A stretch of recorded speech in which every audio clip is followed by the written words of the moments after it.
For multiplayer in Call of Duty Modern Warfare 3, we wanted to give the player a new way to experience these classic maps. When we told the art team, we're gonna be making these maps, they lit up. They were like calling dibs on which ones they wanted to go get reference for. Maps really come through. They feel like they felt back then. And when you're playing High Rise, when you're playing Estate, you feel really transported back. We questioned a lot of what was good about the movement of older games, what was good about the gunplay of older games, and the same with the newer games.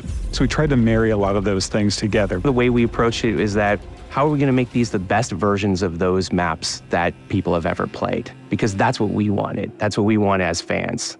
There are places where the metrics of the level are adjusted to fit more modern gameplay, but for the most part, it's going to feel incredibly similar. The biggest changes are really in a fidelity sense. Places like Afghan, where it might have been difficult to see somebody in some of the circumstances, we have new tools to make that both look better, but also read better so that your target acquisition is improved. Favela's a map where it really pushed our opportunities to explore what you couldn't do in the old one and what you can do now.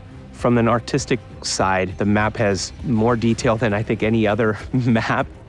In High Rise, it's fun to explore and jump on the scaffolding and mantle to places that you weren't able to actually grab or reach before. Now you can get there. When it was a question of whether it should be like the original or whether it should be more modern in terms of the metrics, we went with the original.